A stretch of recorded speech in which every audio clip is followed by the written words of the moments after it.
aw bɛɛ ni ɲankuma bi kunnafoni fanba bɛ bagi de kan bagi ta bɔra ka nin kunun i n'a fɔ aw b'a kalama cogoya min na bi an b'a dɔn k'a fɔ kɛmɛ sara la 24 o ɲɔgɔnna de tɛmɛna bagi in na o kunnafoniw dila directeur national du centre de concours et d'examen min bɛ examen ko kunna direction min bɛ examen ko kunna o de o ɲɛma de o di ale yɛrɛ ko o la n'i y'a ta k'a lajɛ salon ka ta salon na ka na bi ɲinan la an bɛ se k'a ye k'a fɔ ko yɛlɛma donna ko la o yɛlɛma ɲuman don n'i y'a ta k'a lajɛ salon o kɛmɛ sara in na 17 de tun tɛmɛna ɲinan a dun taara 24 na min ye ko ɲɛnɛmanba ye nka hali bi o tɛ bɔli kɛ barisa hali bi a ma se tilancɛ ma min ye kɛmɛ sara la 50 ka se ka tɛmɛ o hukumu kɔnɔna na an bɛ se k'a fɔ kɔni ko hali bi dɔ kɛra nka a ma se ka se mɔgɔw bɛ fɛ a ka se ɲɛmɔgɔ bɛ fɛ a ka se niveau min ma walasa Mali école ko yɛrɛ a ka se k'a fɔ ko école ka ɲi min ye 50 sara ye 50 ye kɛmɛ sara la 50 directeur national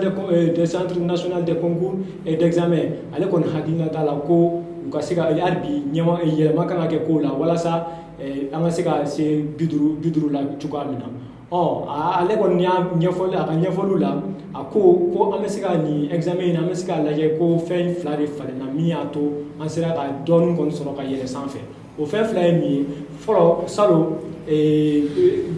enseignement technique de tun bɛ bila enseignement général ɲɛ min ye lycée technique ninnu ye olu de tun ka passant ka ca ko ɲinan passant ka ca enseignement général de la o mana bɔ yen passant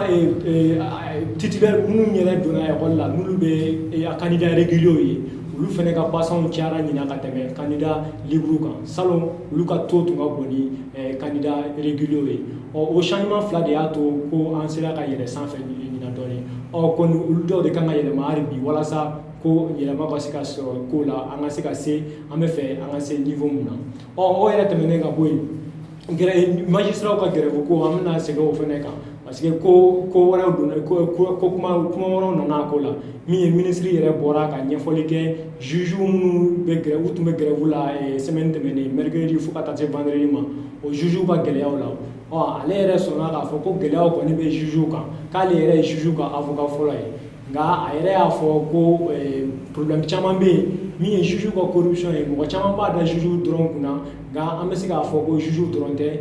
parce que n'i y'a ye ko juge bɛ corrompu ko hali bi ko mɔgɔ minnu bɛ su fɛ yen olu de y'a ɲini k'u corrompu donc ko ale yɛrɛ kumana kosɛbɛ ka juge défend ko ale kɔni ale bɛ juge ka problème dɔn a b'a dɔn nka ko hali bi k'u k'u bolo da u dusu kan fɛn dɔw bɛ yen olu dɔw tɛ se ka ɲɛnabɔ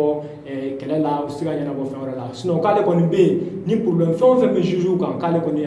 bɛ yen ka se k'o de ɲɛnabɔ ko ale kɔni bɛ ɲinini kɛ hali bi bɛɛ de ka fara ɲɔgɔn kan kuma de bɛ fɛn bɛɛ ɲɛnabɔ ko walasa ko Mali yɛrɛ ka taa ɲɛ walasa justice yɛrɛ ka taa ɲɛ donc problème fɛn o fɛn bɛ justice la ale b'a bɛɛ dɔn wa juge ka problème k'ale b'a bɛɛ dɔn nka hali bi k'u k'u bolo da u dusukun kan a y'o ɲɛfɔli kɛ kunnafonidilaw ye kunnafonidilaw ye olu kɔni ye faamuyali caman sɔrɔ ni problème ni justice problème na ni 2 de tun b'an bolo bi kana s'aw ma aw bɛɛ ni ce aw ka kulumajɔ